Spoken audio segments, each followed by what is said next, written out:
welcome to episode 26 of the Time Podcast. Just myself and Craig this week. How you doing? I'm not bad, mate. How are you? Oh, well, mixed, but we're about to talk about why. What's today's topic? This week we're going to talk about moving house, unfortunately. It's something I'm doing for the first time, realising how stressful it is. Something Craig's done many times and has, to be fair, gave me some good advice on so far. Bundy's moved, so it would have been good to get him on tonight, but he's taking a short break, as we mentioned last episode, so hopefully he's back soon. Well, I think it's fair to say I'm having a beer tonight, and it's well justified. How about you, Craig? What are you having? I'm going a bit different tonight, mate. I'm having a little gin and tonic. Oh, nice. What kind? I am having Roku gin, which is obviously Japanese, and I'm having it with hibiscus flavoured tonic, so it's quite sweet and citrusy, and it gives it this pink aesthetic, which is very popular these days for anyone who might be watching this instead of listening. Like it. Right.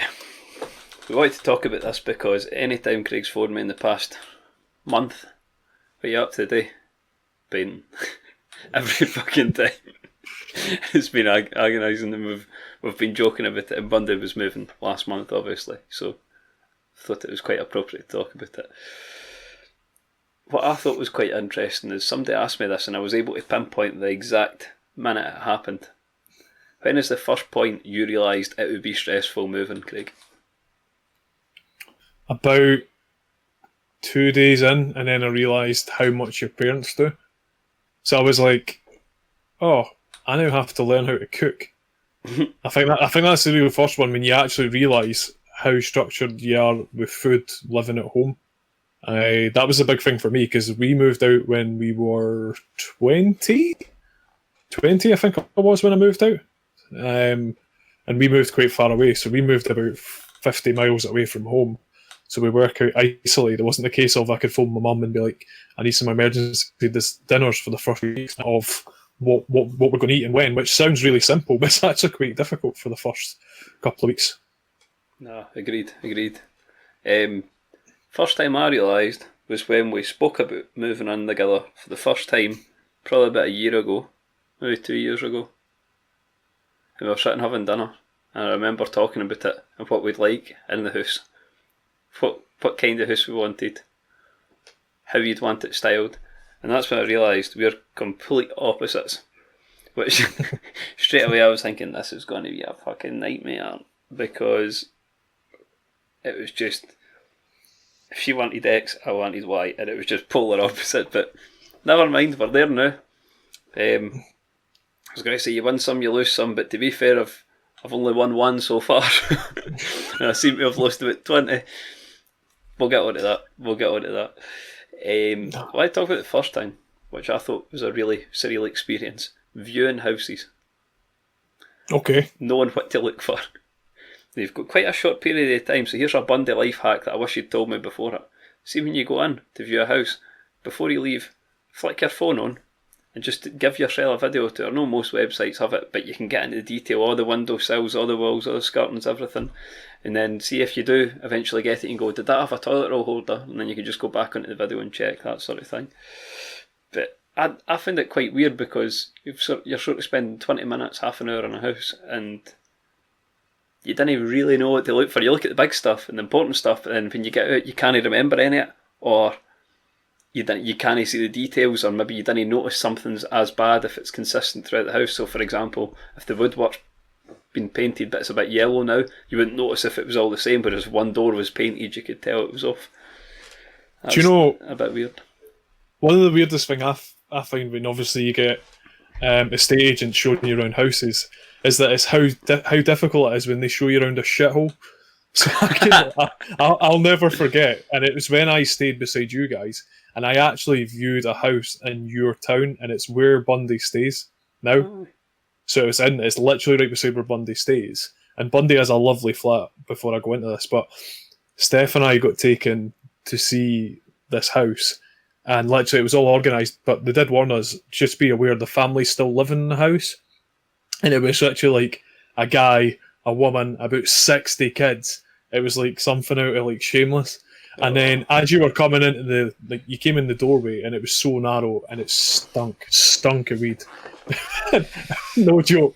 We were coming down and I was like, there's a motorbike blocking the way into the house. Like, actually, as you come down in the house. So he put his motorbike in the house.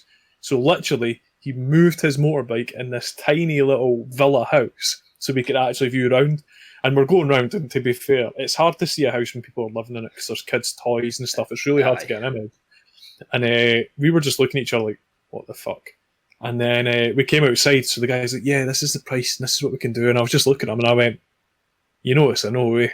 And he was just looking at it. You could just tell he was like, it's not the best, that one. It's a tough job they guys have got, to be fair. Well, you could tell, like, anytime we went in a room, there was obviously shit everywhere. The house wasn't tidy. And you could see him just being like, so this is a kitchen. But I'll never forget that. Like, how difficult it must be to take people around bad houses. Like, it's fine when you're taking them around. So this is a 4-bedroom semi-detached outside Glasgow. No. Lovely environment, local bars, nice schools. No, here's your shithole villa where we move a fucking motorbike so you can get in the house. Can you tell me a bit about the town? Well, probably best not. Yeah, we'll skip that bit. Well, when we got showed around it, the estate agent took us into it, and it was actually empty. There was no furniture, nobody living in it. And he said, "I tell you what, it's a bit of relief doing this event because it was rented at one point." And he says, "See, I've been showing people a property for sale, but the people who are renting it obviously don't want to move out and they're staying in it, so they make a point of being there when you're giving a viewing, and they'll tell you all the bad things and everything that's wrong with it. They'll say, oh, here, didn't believe him, this isn't working and stuff." I thought that must be such a tough job. And then he said, and the good thing is there's no furniture, so you can picture how it all looks and that sort of thing. I was like, well, sort of, it's because we didn't have furniture to start, we were struggling to work out where things would go, so it's good you can kind of buy stuff to fit with it, I suppose. What do you think's the biggest difference for you now that you're out? Well, let's pretend you're actually fully in your new house. What do you think's going to be the biggest difference? I'll have no fucking money. That's probably the first one. That's already took. That's been months now. I mean, I panicked being big into the Xbox. I ordered the new Xbox in advance, obviously, but then I realised I'd have to buy the Destiny 2 expansion, which was £40, and then COD, which was 60, 65. So straight away I'm thinking, did not budget for this, and then just all the wee daft things you need to the house and bills you need to start paying that you didn't know existed. That's been pretty sick. I mean, that's probably the big thing for me so far, money. Bearing in mind we move in about a week for when this comes out. To be fair though, see when you get settled, there's a massive difference from paying a mortgage to rent. So as you know, I moved about, I think it's 4 or 5 houses I've been in, just been moving about for work and stuff, and we were always paying quite high amounts of rent because the town in which we stayed is one of the most central points between Edinburgh and Glasgow, and it also has a really good train network, so it's actually quite expensive to stay in. So you're paying, like, I'll say numbers. So I stayed in a quarter villa that was a shithole. Like, the guy below me used to let fireworks out his window. This is the sort of thing you're talking about. But we were like £500 a month for that. Yeah, I've got a mortgage now, and I'm quite happy to say this out, obviously, on the podcast. And it's a 2-bedroom house. It's a bedroom and then almost like an office room. It's not a full-size bedroom. It's in a little village. It's not the nicest. It's not the worst. It's just standard. And we pay like $400 for our mortgage with all the insurance and stuff. So in the long run, as much as you're talking about money being an issue, see, once you get settled in and you get the house built up, because at that initial start, you will spend money like a madman. And the good thing is that you've done is that you're literally ripping that house apart, building it back together, and then going in. The problem that we would move to place, and we would like design it, so wallpaper, and then after a few months you'd be like, nah. And then you would do it again, and you would try again, but there's only so much you can do because you don't own the house. That you Here's a can't go fun down. fact. I wallpapered your living room in the cottage. I was about to say that. So the second house I stayed in, do you know that wall of that cottage? Aye. We re-wallpapered this. Now I tried to remember this prior. I think it's at least 5 times we wallpapered that wall. But the money side, honestly, once you get settled, and decorating's really expensive, Aye. and furniture and whatnot. But the good thing is, give it a couple of months, you'll be settled, you'll get a routine, you'll work out your direct debits and stuff, and honestly, you will be sound for money. Well, You will be absolutely sound. On that point, that was my point in the note I had that's listed as I'm so fucking skint. There's a counterpoint to that. It says, but I have a banger of a spreadsheet to show where all my money is going. We just talked about this the other night. Love a spreadsheet. Off topic. Ewan and Craig fucking love a spreadsheet. I'm part of a spreadsheet memes group on Facebook. I don't go that far, but... Oh, it's gold, man. It's gold. It's all these VLOOKUPs. I'll talk to you about it later, because I'm guessing it's a bit of a niche topic. So, so I was going to say... I've got a spreadsheet that shows everything that's outgoing, like for my shit, everything that's outgoing for the joint shit, and then wee odd things that you need to get. And of course, I've got Christmas presents listed in it as well at the minute, which is just subliminal timing. So the idea is that we can work out exactly how much is going to be left every month. You can work out what your disposable is, and it's quite good seeing all the bills down and you work out where all your money's going. It's quite easy to say, oh, I don't need that, I can cut that down, that can get weird, or no, that's essential when you see it all listed on a spreadsheet compared to other things. I find it quite easy to cut things when I see them in black and white on a sheet, whereas I'm just thinking, I'm paying that every month, so what? It doesn't bother me so much. One of the things I would advise, and I was really bad for this before, and you know, like you have these things and it's like, oh, pay monthly and you'll save, or it'll cost you this extra or whatever. Honestly, limit your direct debits as much as possible. Yeah. Literally tie it down as much as possible, and then if you can pay something outright, do it. Because it feels so much better that you've got maybe 5 things going out every month rather than 10. Even though it might cost you more initially, in the long run it helps massively. Can I just say, for anyone who listened to episode 25 then listen to this, they'll think we've aged 20 years.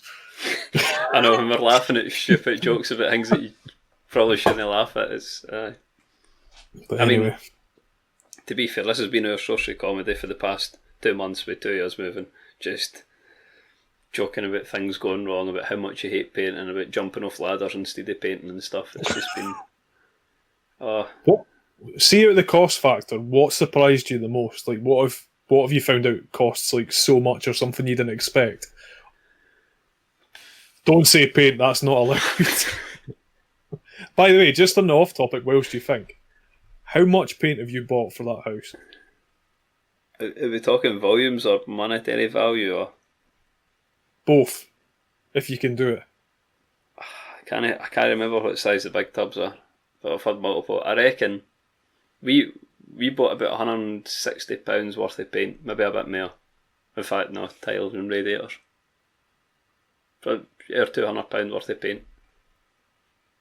Because you've painted, obviously, you've painted walls, you've painted radiators, tiles, doors, woodwork, fucking woodwork, ceilings. And the idea was that we put the paint on. I partly put it on too thick and didn't leave enough time to dry between coats because we were just trying to rush through it and get it done before carpets were in and kitchen was getting done, and then all the paint started to dry and crack and it looked like the sort of dried out river basins you get in deserts, and I had to sand it all down and paint it again. That was some laugh. So happy about that.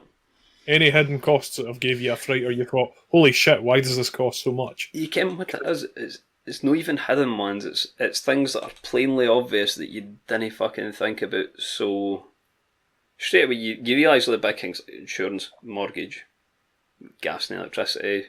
Finally got to have like all these things set up and have them come straight out of my account, but it's like you think knives, forks, plates, fine. then you've got Tibbles, then you've got Hoovers, and you've got cleaning shit.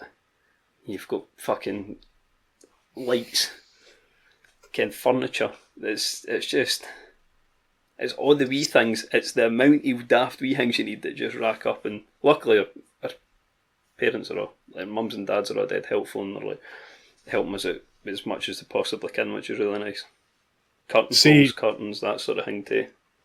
Jeez. One thing you'll notice, and it's we've got lots of lights in our house. It's just the way we're set up because we've got little spotlights because we've got like the old high roofing because it's an old mining cottage we're in, and we have to do a specific shop for light bulbs. Like we actually have to write down a list because they go out all the time. It's a nightmare. Honestly, mate, you're talking like 40 quid in light bulbs. It's insane. A month? That's one of the, easy. Like what? that's one of the things you'll notice. See, light bulbs, honestly, they drive you nuts, man. It's one of the things that you just think, how could this cost so much? Like honestly, I don't know. I'm trying to think of other things that you might come across that. See, on that note, there's like a wee triple spotlight hanging in the wee bathroom. It's like, that seems fairly unnecessary. Just put one bulb in. So you need put a bulb in one. I'm going to replace that soon. Just kick about with candles, mate. You'll be fine. But that heat torch. That's all you need. But honestly, one of the worst things is light bulbs. They cost a fortune. What about? I know we had a bit of an interesting conversation about picking out your sofa. Mm-hmm. Go and tell us a bit about that. Can't tell you much other than that. I got to push the buy button. I got to accept the delivery date, and that's pretty much it, mate. No,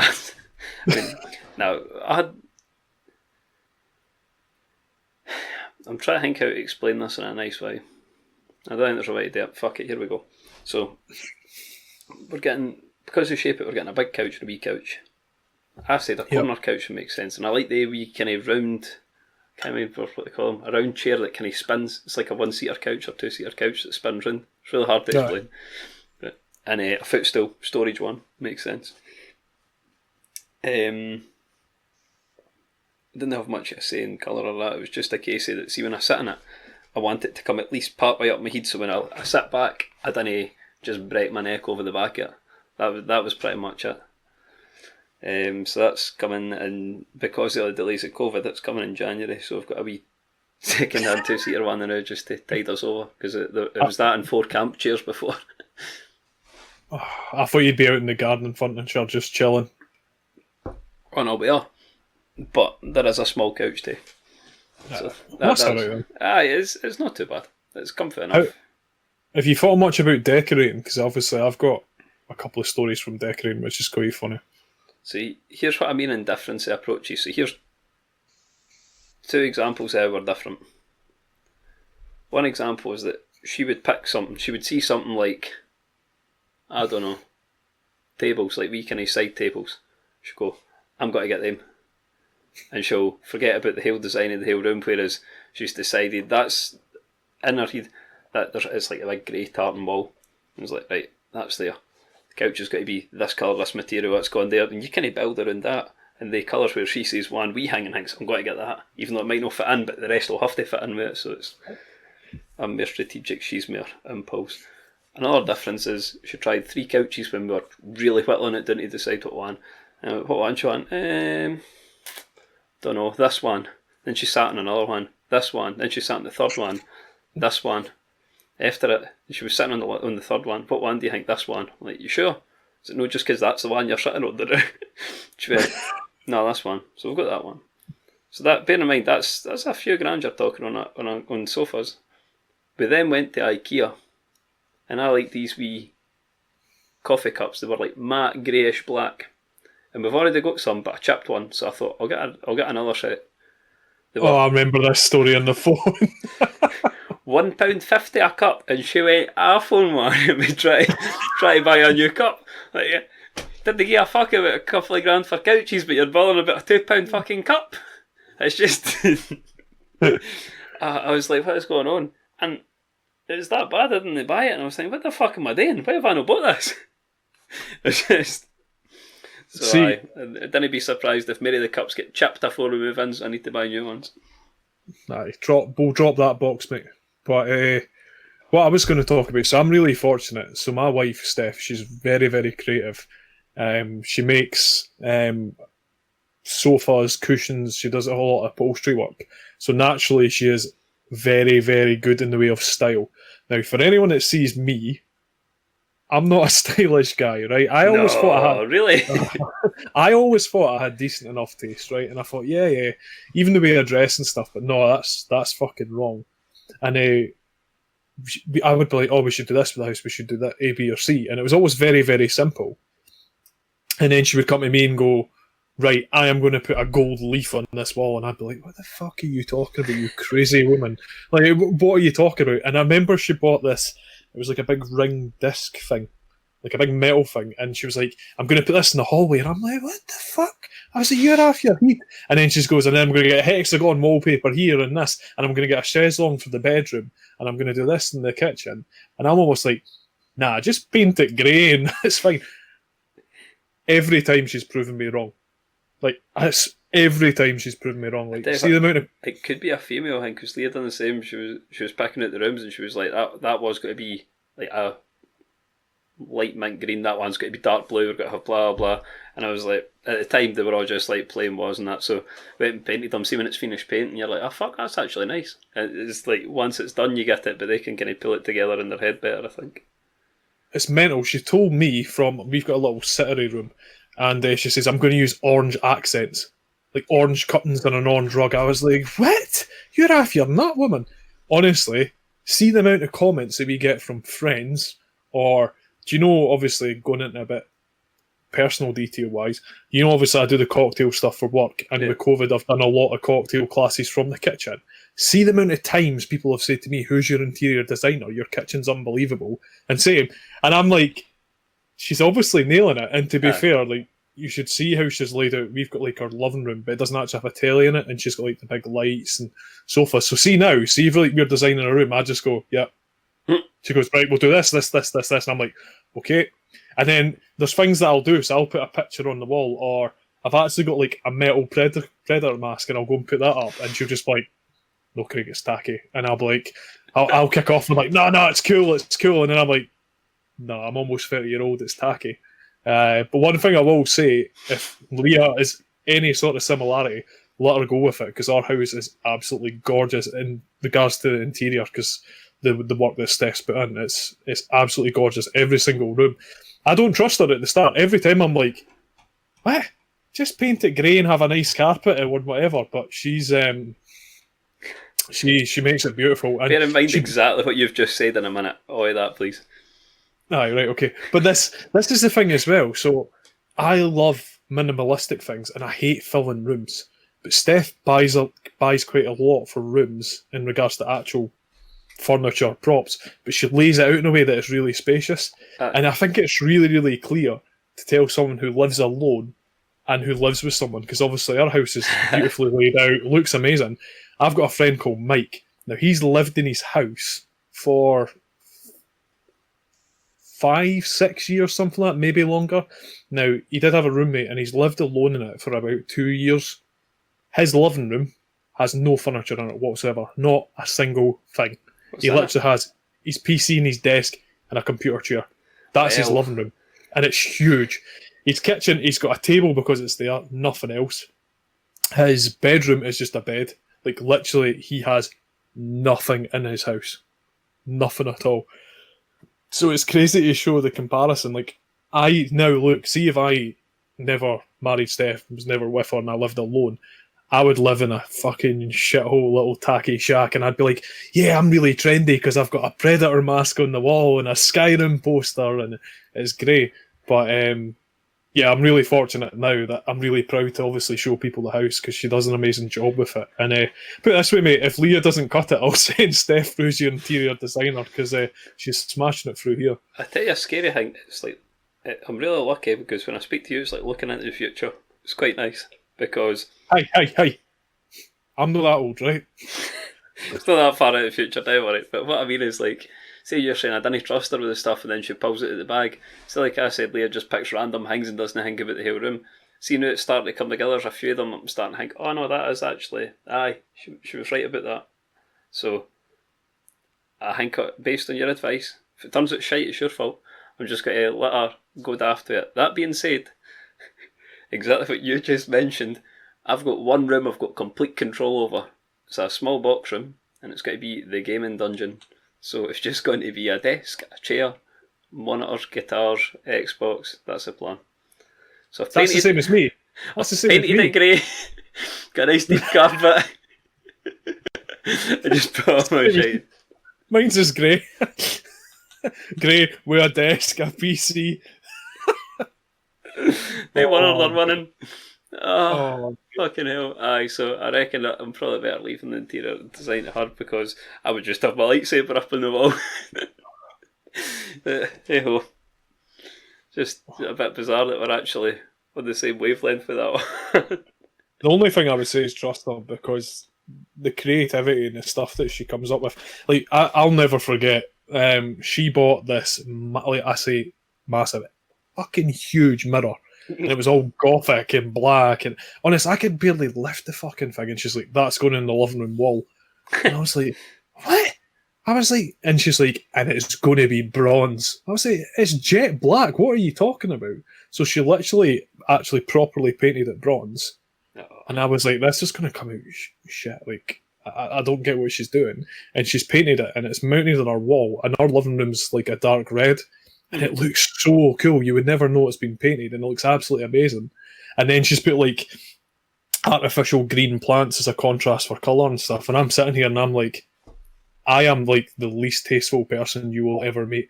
Like, I'm like at the stage now. I put my clothes on in the morning, and I'm like, and she'll tell you this next time you speak to her. When I'm going to work, I go, "Does this match? Is this all right?" Like I actually go, "Is this okay?" Ken, I'm always safe with shorts and a t-shirt, or if it's fancy, jeans and a t-shirt.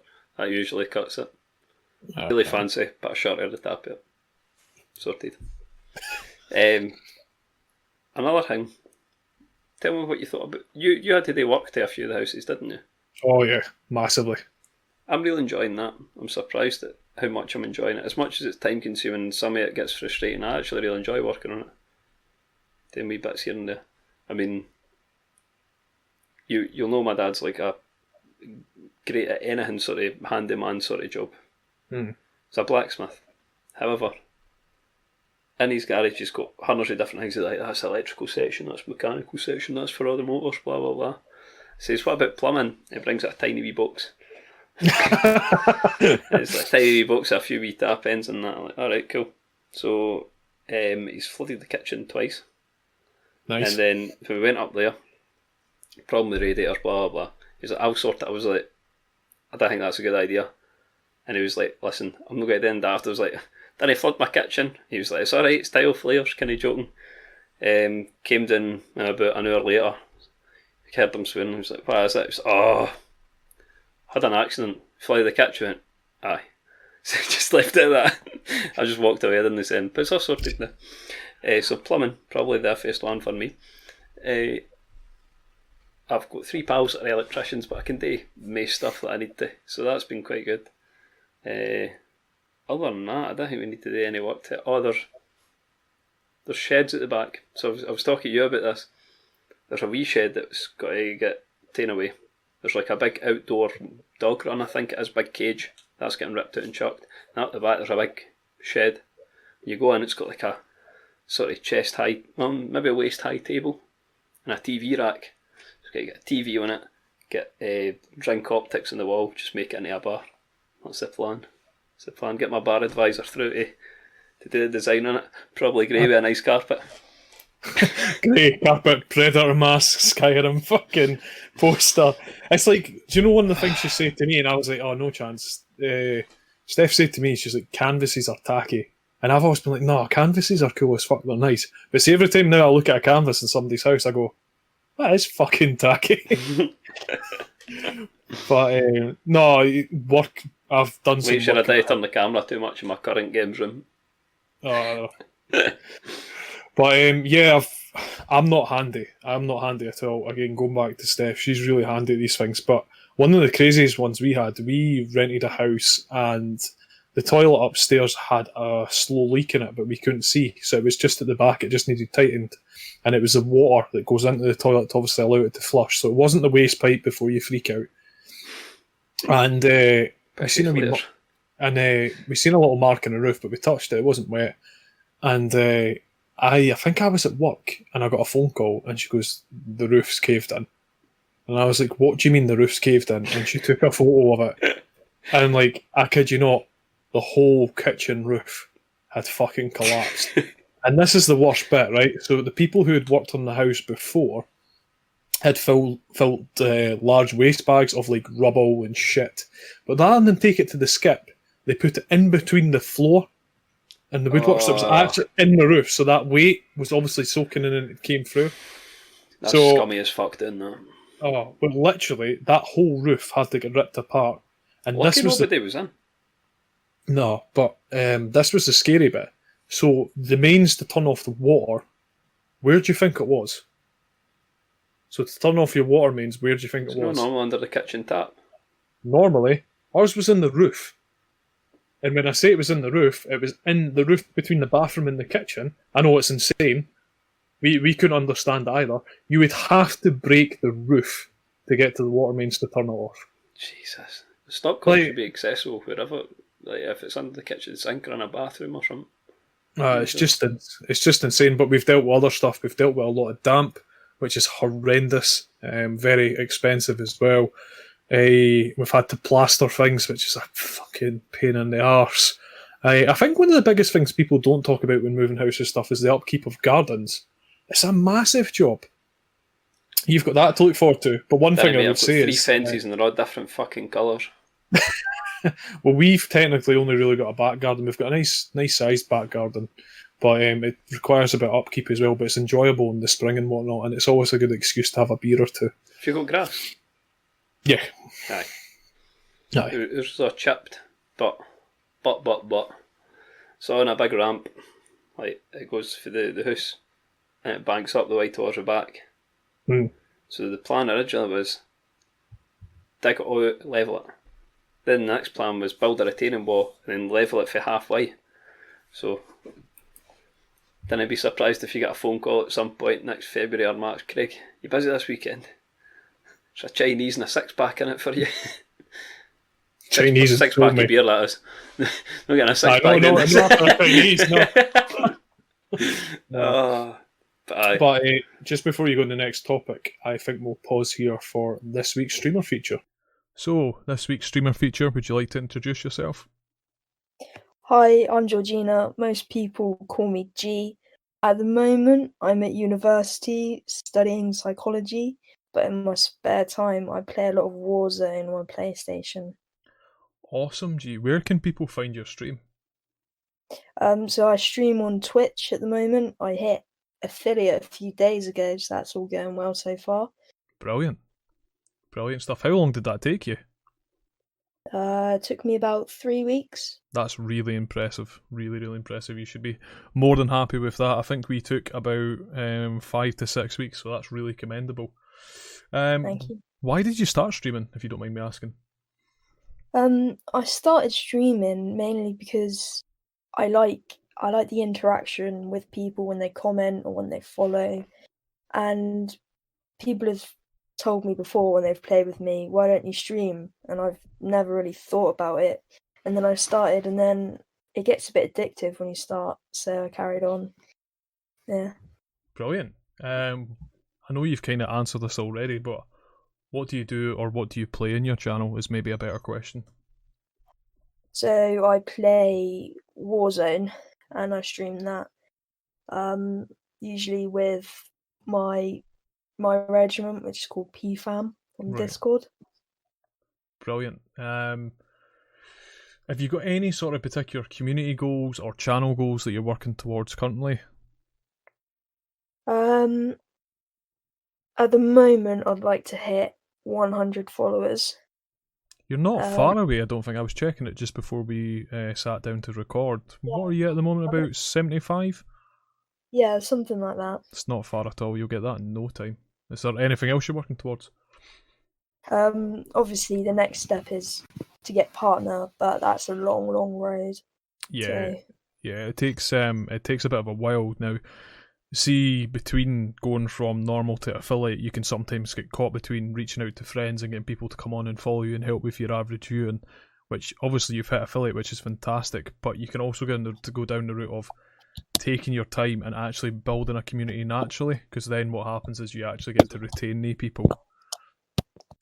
yeah, So no, it's big goals, but we're all working towards the same thing. So best of luck with it. Bit of a difficult question. Moving on from there. If you were to have one famous person on your stream, now they can be dead or alive, who would it be and why? I know that's quite a difficult question. I reckon it would probably have to be the comedian Michael McIntyre. I know Michael McIntyre well. He's very, very amusing.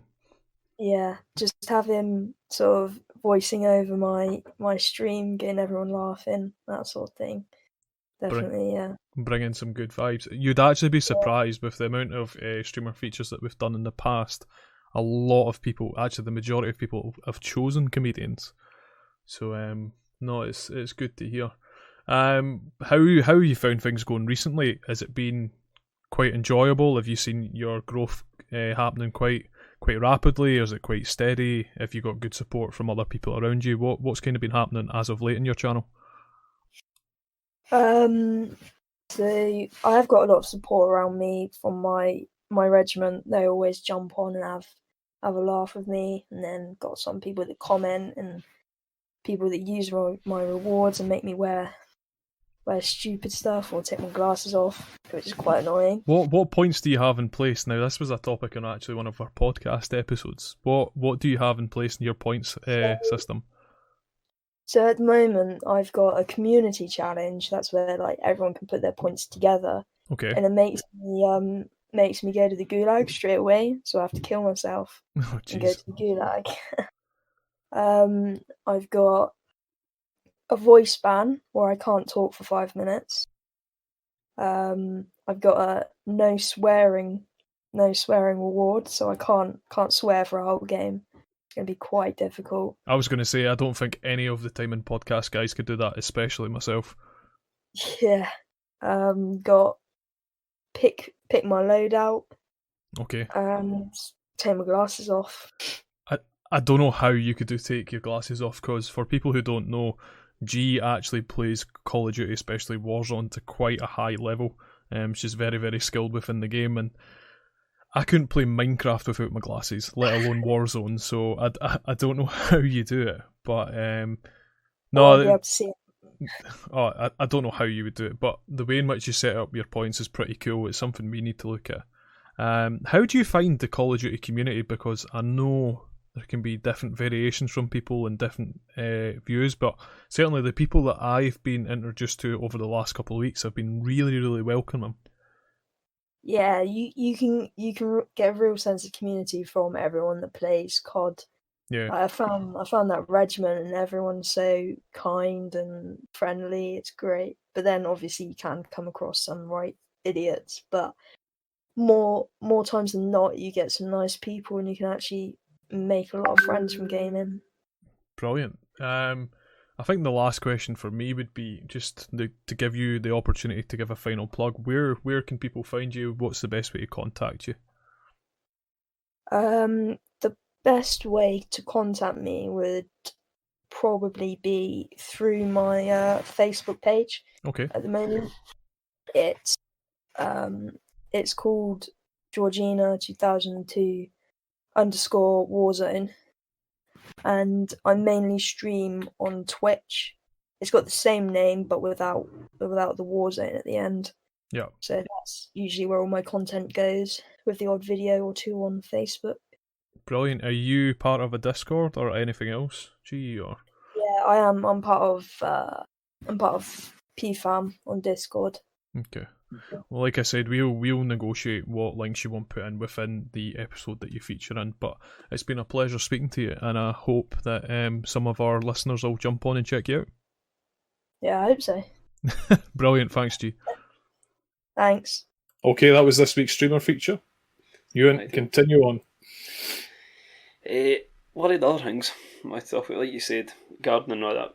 We've been quite depressing about it. Tell me one of the good things about it. It's a bit obvious, is the freedom of it. We moved back in with our parents for a bit to save for a mortgage before purchasing, and it was fucking hell on earth. Honestly, after like a year, you'll go back to your parents and you're like, "Get me home," and it's nothing personal on them, but it's just different ways of living. Having the freedom to do what you want. If you want to fucking sit in your arse and play your computer all day, then you can do it. If you want to have dogs, you can have it. Do you know what I mean? Like, it just gives you complete freedom, and it's a safe space as well. Like, so Bundy's really good at this, and I'm always really jealous of him. And he's great at switching himself off from everyone and kind of isolating himself, saying, "I'm taking some time alone." Having your own house is a great way of doing that. Like, if you just can't be asked with family or shit going on, you've always got your safe space. That's your little shell. Do you know what I mean? Which I think is really, really powerful. I think I don't know how else to say it. I know I've touched on the whole sort of interior design stuff and whatnot, but I think it gives a great perception of your personality and whatnot as well. Mm-hmm. And it's really cool. Like, I can't wait to go in your new house, for example, and go round and see the sort of things like Leah's into. So she might have, I don't know, a couple of pictures, or she might have an instrument or whatever, and then you get a bit of a story behind people in that sense as well. Mm-hmm. But I think the one of the coolest things is that you've seen all your house empty, and you've got an image of that obviously now. But see, when you see a before and after. So one of the biggest things that during lockdown, we saved a bit of money, obviously, because I wasn't driving all over the country, and we weren't doing much. We managed to get our bathroom, a new bathroom fitted, and see when you see the before and after, and see like the progression that you've done. Aye. Like, everybody loves progression. Like, even like us, for example, you talk about like gaming. Look at Destiny. We both love Destiny because you see a constant progression. It's almost the same with a house. And yes, I've managed to connect Destiny to moving house. I didn't bring it up this week. But literally, when you see the progression of your house when you first come in, like what you've already done with the painting, it's really cool to look back and say, we've done this. In my case, Steph's done all of it. I'm there for emotional support. But that's really cool. And I think we're in a place now that we're proud to have people over and have guests. And it's really cool to be like, this is my fucking house. This is mine. I own it. It isn't anybody else's. And you'll have real ownership of it. Almost like you do for like your games room. See that feeling you have for your games room? Aye. You might not have it as strong for your whole house, but you'll certainly have some part of that. You'll have it, yeah. And you'll be like, this is fucking mine. So. Nah, we've both been, as much as I joke about it, I have had input. Not very much, but I've had input on pretty much every room. And even if my input is shot down, she says, no, that's daft, we'll go with this.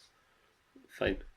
But I'm quite excited for it because I think it is quite a good representation of us and our kind of taste and the stuff we like, especially when you get upstairs, because we're leaving downstairs a bit more the way it is, because it was okay. I think just because of lockdown and stuff, it's a shame because we might not be able to get people around properly before Christmas, depending on how the next set of restriction goes, because I've heard we are no chance, mate. Not this year. Ball here off of getting completely locked in now. But next year it'd be good to get people around and get you and Steph over. I mean, we're going to have a guest room. That's the green room. That's what we're calling it. The green room. It's got a green wall, so that's the green room. It's going to be the guest room. There's a blue room, which is the main room, and then there's a sweat dungeon, which is the grey room. Sweat dungeon. I wonder what room that is. That'll be mine. And on the plus side, the loft hatch is that high up she can't get up, so I could make that a poker room for all she knows. Well, there you go. That's the plan. Get something like that. Someone did mention, see the sort of shed outside that I'm going to do up a bit. Optics on the wall. They went, get a table in it. I was like, what the hell, a table for? They went, no, big round poker table. I was, oh, that's interesting. Get a round table. That's what they're saying, round poker table with the padding round the outside. I thought that's actually a bit of a buyer. Might do that. It's not a bad idea at all. So One of the things we should touch on actually is, I know you haven't fully experienced it, but it's moving day, and a lot of people get really stressed out about it. But see if you prep, have everything organised and ready to go, honestly, if you can, I know if you're using friends and stuff to help you move, brilliant. One of the best things you can do is just buy a big van. Just it's going to cost you about £100. Just buy it. We had the one that had the drop up and down sort of Oh, the hydraulic, hydraulics, yeah. and honestly, it was fucking brilliant. We've moved a couple of times now, and the only thing that really drives you mental is clothes. Clothes, like leave clothes to last if you can. That's a pain in the arse. The actual moving day, see if you're organised, it's a really fun day because you get a big group of people together. You get up early, you get grafting, you get some lunch, and it's absolutely brilliant. And it's also the time to abuse your big bruntish friends. So whoever's your biggest pal, pick them and go, "You're helping me move." To give you an example, so you guys might know him as Grant or Madge. I remember to this day, so when we moved from West Lothian back to Fife, we were moving sofas. Now, there was myself and I think it was my dad lifting a sofa, so like a two-man sofa. And I turned round and he's got one under his arm, a sofa, and He's a big laddie. It was insane. Like, you're talking, we managed to move. I think Connor helped us as well, off the top of my head. And Connor's quite a small guy. But we literally moved everything, like, in an hour or two. Everything was moved in, and it was just a case of being like, that's it done. So that's my advice, honestly. Moving day, if you're organised, get it all box ready, even like a week before. Get it all packaged up, just leave necessities, have it all ready to go. And what to do is, put it into the rooms. So don't get all your stuff and just put it in your living room. So have it all segregated. So even if you want to do a couple of runs, so for example, see your games room, if you've got enough in there that'll fit in your car, put that in your car and you could do a separate run and just go, that's all the game stuff. Do it by room and it's so much easier. You see people stressing out, and a lot of people say it's one of the most stressful times of your life moving the house. If you organise it, it can actually be a really fun day. Good thing is as well, like if you've got mates local, so say that you've got Bundy and stuff coming round and helping you move, fucking have a few beers at the end of the night because you're settled. Funny, Do you know what I mean? Round helping me rip up the carpets and all the staples and rip some bits apart. But it's, I mean, like you say, I agree with that. It's that preparation beforehand, getting everything boxed up, which we've started doing, and then once the carpet goes in, my dad gets the van for his work for like a weekend, and then I think it's got to be no next weekend, the week after. Then we're just got to do runs up and doing with all the stuff, and then that's when I'll be building everything back up. I suppose got the same van for when Bundy moved about a month ago. Says to my dad, "Can you get the van?" He's like, "Aye, no bother." So me and Bundy's dad have known each other for years. Our parents have known each other for years. So my dad, Bundy's dad, me and him decided we would all help him move. I did. Saying you pick your biggest, strongest friend, he definitely didn't do that, for what it's worth.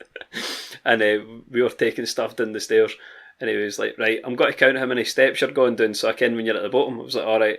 He's like, "Right, 1," and then he'd push it down a bit. 2, push it down a bit. I think this was his bed. No, it was his drawers, a big heavy set of drawers. And then he went, "Oh, 4, 5, 6," because he'd trapped. And I'm at the bottom on this shelf panicking. And then we got to his house with a new couch that was going in. You can where his front door is, how it's like at the stairs at the bottom.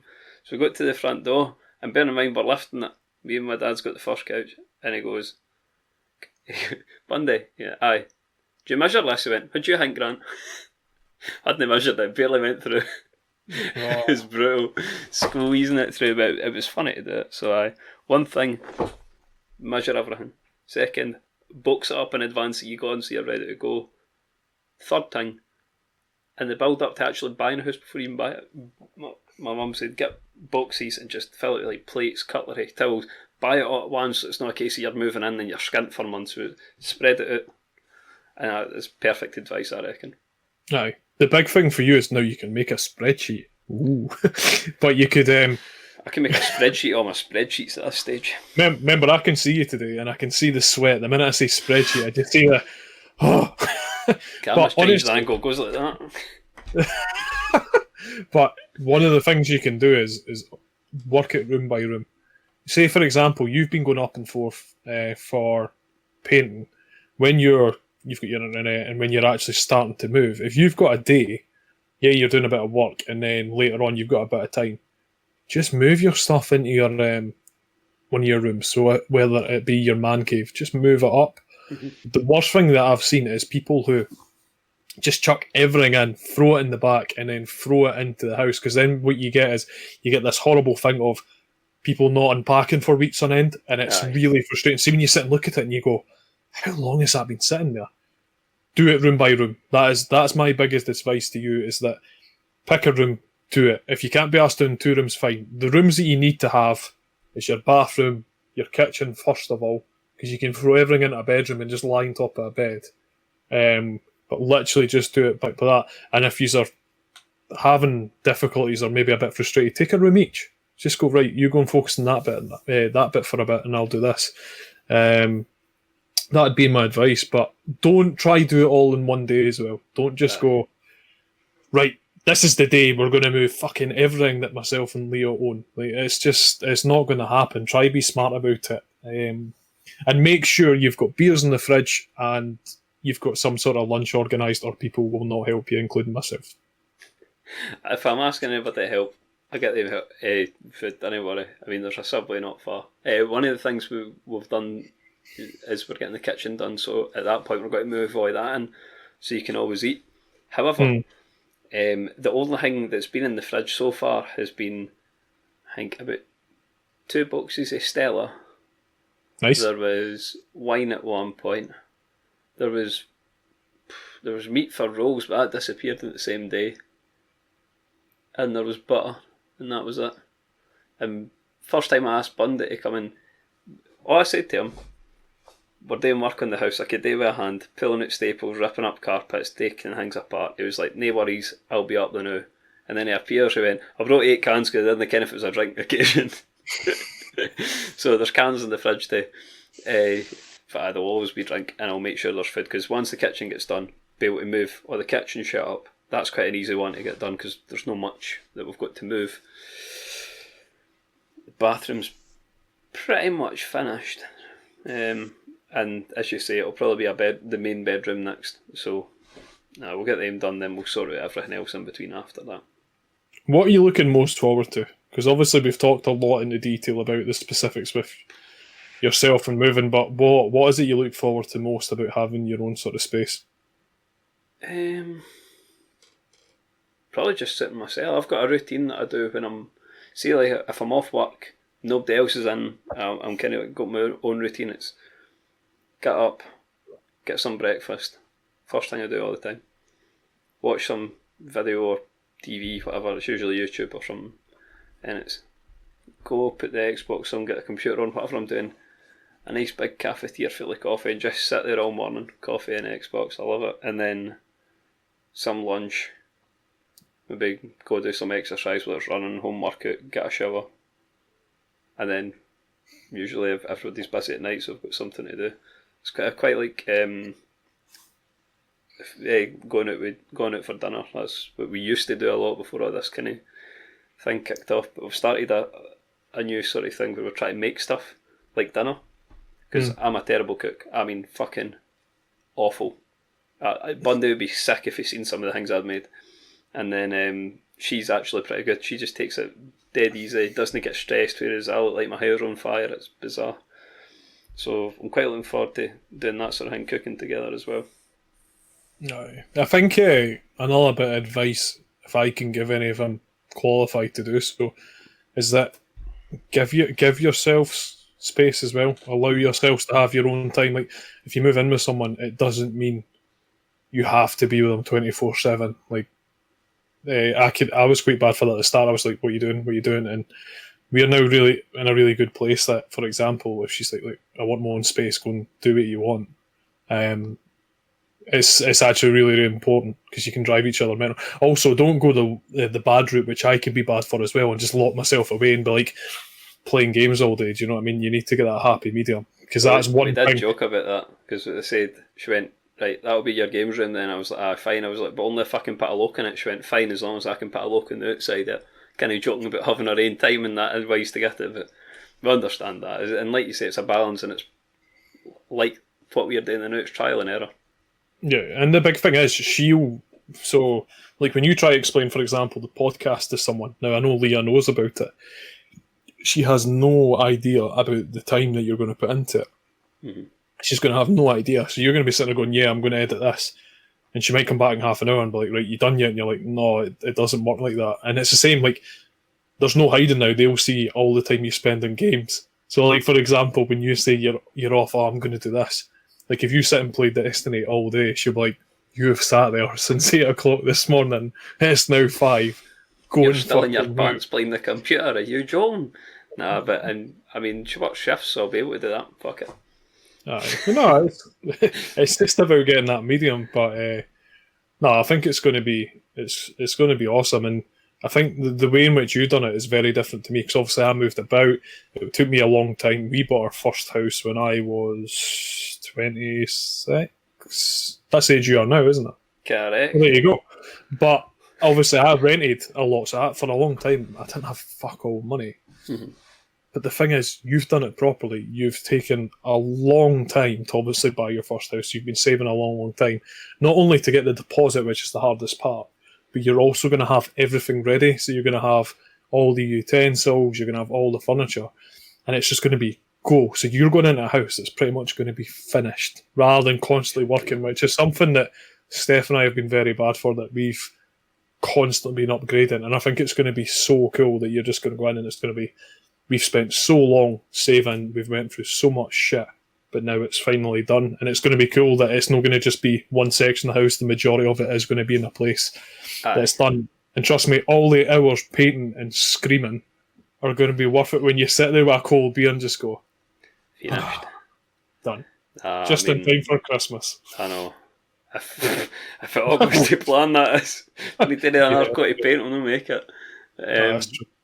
I think you're bang on with everything you said there, to be honest. I'm quite bad for being a bit of... I'm not a perfectionist, but certain things bother me. If it'll cost us time in the long run, I like doing things in order and doing it sensibly, so it's a case of, no, we need to do this, so we need to do that later, and blah, blah, blah. And again, she's driven up the balls and me doing that sort of thing, but it should be finished by the time we get in, which I'm quite looking forward to, going into a sort of finished product.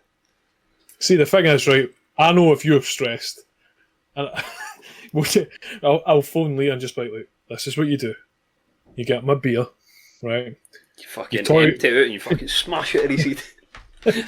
You toy with the idea of making an Excel to excite him, right? You just go, we can make an Excel on this tomorrow, but we'll do that tomorrow, because what I want you to do, I want you to have this Stella, I want you to go play Destiny, and here's some food.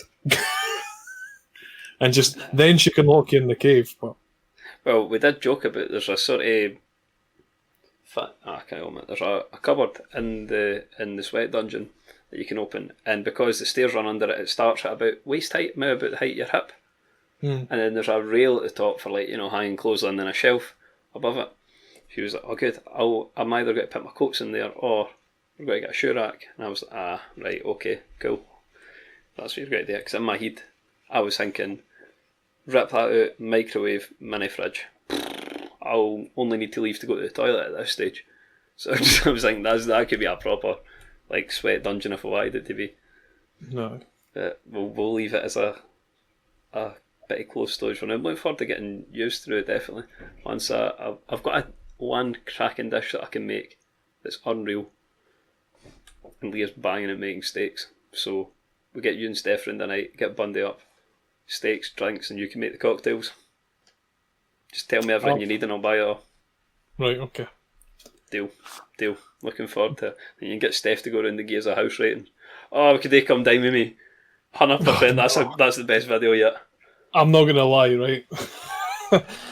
Steph and I are addicted to come down with me, and do you know what? It's of no fault of hers. It's me it pushes on her. I love it. I absolutely love it. I'm sitting there and I'm like, wait, we'll get some tea. Do you want to put something on? Come down with me. She'll be like, do you want to put something? No, we'll watch Come Down With Me. I would love to do Come Down With Me, and the big problem we have is, now that obviously we moved back to Fife, we don't really have many couple friends. Mm-hmm. So we haven't actually had many people over for entertaining and whatnot, which is a bit of a shame. Obviously, COVID throws all that out the window anyway. But I think it will be really cool, like, once you're set up, once we can actually do something like go, have nice food, have a drink and chill out, because it's something that we've not even really properly experienced in our house. We've only had a couple of people over. Aye. But honestly, I think it'll be really cool. And then obviously Bundy will be third wheeling in the corner. I mean, to be fair, see if you got a Bundy come down with me, I guarantee he'll make the best food. Aye, well, Just I to had sit it lunch out. at I had lunch at Bundy's, and I was a bit on the cuff. I was like, I think you're full of shit, mate. I don't think you can actually back up the words, and you can cook. That's what I'll say. Boy The can boy can cook, I'll cook. tell you that. I mean, even if you go back to days when we were at school and we'd have a barbecue and you're having a few beers when you're at school, you're fucking about doing stupid stuff. You make burgers, and I gave my pals food poisoning. And then I know for a burger hard to do. And then Bundy took over. Bearing in mind Bundy doesn't eat meat, and made some of the best burgers you would ever have. Sickening, absolutely sickening. Doing chicken kebabs and that at the same time too. Boy's What a a man. machine at cooking.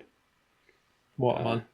What other Actually points relates have to you the got? sort of, well, the other point was got to be things you need to be able to do when you start your cell, and that was my last point. So I'm thinking financial management, cooking, and a wee bit of maintenance, and if you've got that, you're probably alright. Cooking's a big one. You need to get some sort of idea. Like there's some things that we do. A roast on a Sunday, which sounds really complicated. It's not. Once you learn how to cook a chicken once, honestly, mate, I do it all the time now, and I'm fucking hopeless. I will teach you how to cook a chicken. Everyone will appreciate that. Little bits like that, and there's some things that I cook really well, but Steph makes, like, for example, amazing bolognese, and I think once you kind of get an idea, like, we all make stuff really, really good, and we'll find something that you can do. Simple things like that make a massive difference. The DIY stuff, yeah, it's good to have a bit of knowledge, but you'll always know someone. Like, there's always someone that you'll know. I tell you what, I can make a dynamite coffee. I make really good cereal and toast. That's pretty much it, mate. Coffee's on point though. I mean, you could live on that, but no, that I don't know what else to say on the sort of advice front. That hi cat, my cat's just woken up. Died. Cooking's a big one, mate. Get cooking nailed, and then DIY and stuff. You're always gonna have someone on the side, and this cat's gonna sit and meow at me for the rest of this podcast. I'm gonna fucking batter it now. Hold on. Wait, you like to say that on stream? Aye. Batter it with love. That's Actually, that doesn't sound right either. Doesn't it But, sound right? I've got a picture to back that up. No, that's plenty. That's plenty in this one. I think that's probably a good end point. One thing before we end, my man, as this has been just more of a just chatting sort of episode, really. Mm-hmm. See if you didn't have coffee, and you didn't have any coffee, and you were needing that sort of energy kick. Do you have anything that you could advise to give or suggest? Maybe another drink that might help give that energy boost. I was going to do another funny kind of interlude to that. I was going to say, are you talking about that magic powder you can get that makes you hyperactive? That's right, you mix it with water, you've got rogue energy. I actually had some on, day was it? Saturday? Oh, no. Friday? Oh. I think it was Friday I had it. How was it? Well, I've had almost an identical flavour for an alternative, and I would say for this particular flavour, alternative was a better tasting one, but this one gave you more of a buzz, more caffeine basically. More caffeine. So it depends what you're after. For what I was doing, which was a very, very long, sweaty Destiny and Call of Duty Cold War session, the higher caffeine one was obviously the winner. So I rate it for that. That was never my favourite flavour on the alternative anyway.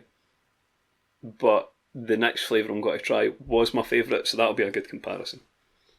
What do you know if we've got a discount code? As I'm now having to fucking tell you how to plug. This is when we miss Monday. Sorry, that was a genuine review there.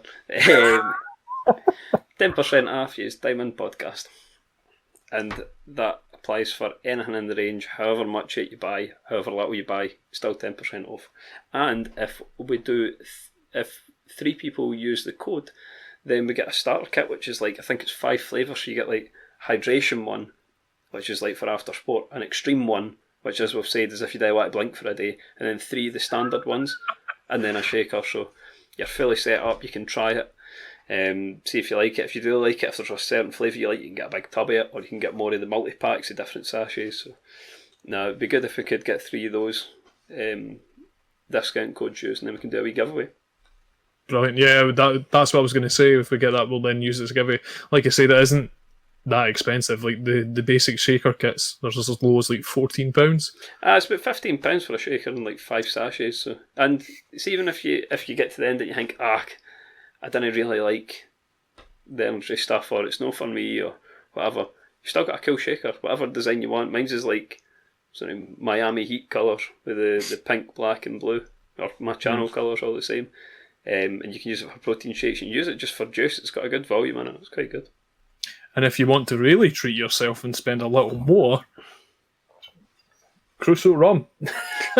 So Crusoe rum is £30 a bottle at the moment. We're having technical issues trying to get a discount code sorted. Ian, if you're listening to this, you are the technical issue. But yeah, you'll find it like that. That's not nice. Nah, he's getting a kick in now. But if you want to see about Crusoe rum, they're in all our descriptions. We've shouted about them on every episode. It is a genuine, really good rum. And I imagine this will be getting opened when we're through at Ewan's new house. But perfect timing for Christmas coming up. Obviously, the next pay is the last pay before Christmas. Is that right in the UK? I get paid on the 15th every month. Right, okay. So I can do a wee panic buy a week before it. Well, there you go. But maybe an idea for some Christmas ideas, especially with what's going on in the world at the moment. Support the little guy. Don't go buy your generic rums. Try something a little bit different. You're talking a difference of what?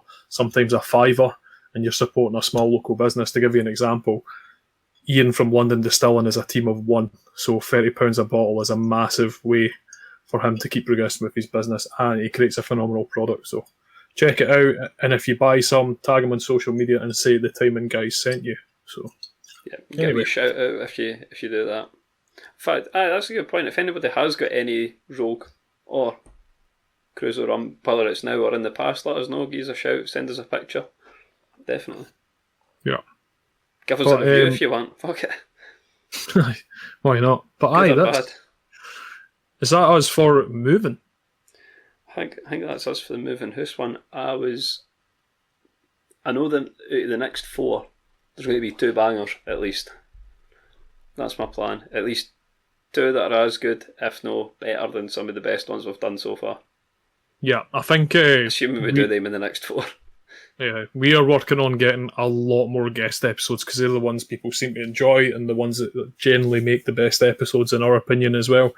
We're speaking to quite a few people. For example, I'm speaking to a DJ, a guy who owns 2 bars. I'm speaking to a guy who owns a barbers, like a professional barbers. Their 3 ones were pretty much there or thereabouts getting done.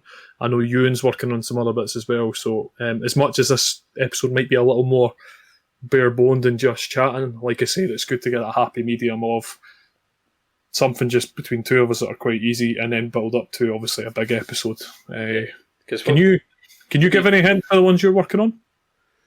I've got a couple. I've got a sort of Mandalorian one in the pipeline, but I'm planning on waiting till the season's finished and then speaking to some friends of the show about getting them on.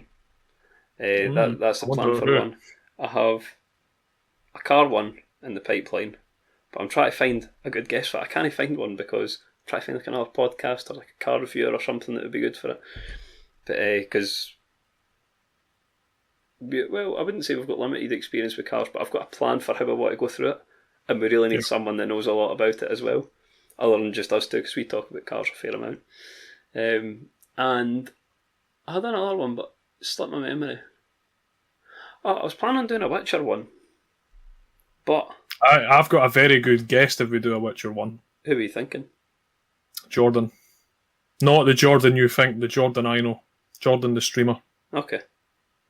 She'd be very, very good for that. Big into The Witcher? Yeah. She knows a lot about it as well. She'd be a good guest, and obviously she's got a good community behind her as well. So. Aye. No, definitely. And again, if anybody else is interested in joining us for one, let us know. Aye. Definitely. Happy with that then? Yep. Perfect. Leave it there. Cheers, folks. Cheers.